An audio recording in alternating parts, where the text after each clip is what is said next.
जय श्री कृष्णा दोस्तों, हर हर महादेव। कैसे हैं आप सब? स्वस्थ और सुरक्षित होंगे।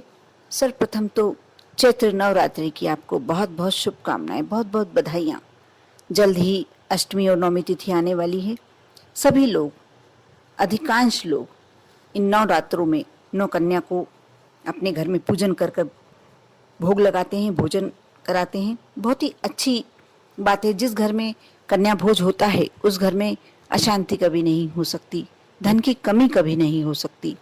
और स्वास्थ्य बहुत, इन्हें स्वास्थ्य यदि खराब होता भी है किसी का तो बहुत जल्दी ठीक होने की संभावना बनती है।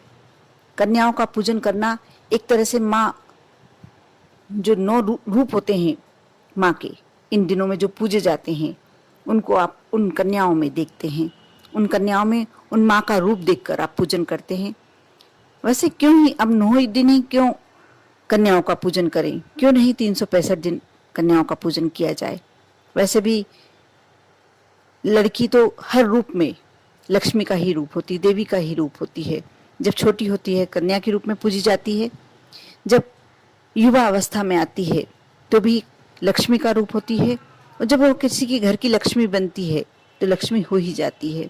और जब बुजुर्ग अवस्था में वो आती है तो माँ के रूप में, और माँ तो स्वयं दुर्गा माँ, लक्ष्मी माँ, जो भी नवरात्रे में रूप पूजा जाते हैं वह महिला के प्रत्येक रूप की पूजन की जाती है। आप नवरात्रे में माँ की पूजन भी करते हैं, अपने घर में जोत भी जलाते होंगे और कन्याओं को भी अवश्य पूजन करके भोग लगाते होंगे। लेकिन यदि आप ये कार्य नहीं करते हैं तो आपको पूरा फल नहीं प्राप्त होता। नवरात्रि के 9 दिन कन्या पूजन का ही विशेष महत्व है। लेकिन अगर आपने सिर्फ कन्या का ही पूजन किया है तो आपकी पूजा पूरी नहीं मानी जाएगी। कन्या के साथ एक बालक यानी लड़के का पूजन भी करना आवश्यक होता है। ऐसा इसलिए क्योंकि बालक को बटुक का रूप माना जाता है। वास्तव में हर देवी माता के मंदिर में, दरबार में सुरक्षा के लिए भगवान शिव ने अपने स्वरूप भैरव को बिठा के रखा है। देवी के शक्तिपीठ स्थापित करने के लिए भगवान शिव स्वयं पृथ्वी पर आए थे। जहाँ तहाँ देवी सती के अंग गिरे वहाँ शक्तिपीठ की स्थापना हुई।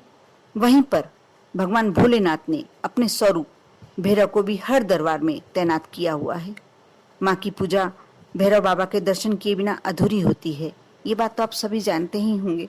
इसलिए कन्या भोजन के समय 9 कन्याओं के साथ कम से कम एक बालक का होना बहुत ही शुभ माना जाता है। और ऐसा कहा जाता है कि यदि आप एक बालक को नहीं बुलाते हैं, उनका पूजन नहीं करते हैं, भोग नहीं लगाते हैं, तो ये आपकी पूजन अधूरी मानी जाएगी। इसका यह अर्थ है कि आपके द्वारा की गई पूजा का फल आपके लिए भी सुरक्षित नहीं हो पाता है। अब यह पुण्य फल कोई और नहीं ले आ सकता। इसलिए अगर आप चाहते हैं कि आपकी देवी पूजा का फल बुरी नज़रों और बुरी ताकतों से बचा रहे तो आपको कन्याओं के साथ बालक का पूजन भी करना ही चाहिए। उसे भोजन कराना चाहिए, यहाँ तक कि उसे दक्षिणा भी अवश्य देनी चाहिए। ये छोटी सी बात आप यदि याद रखते हैं, करते हैं तो बहुत ही अच्छी बात है।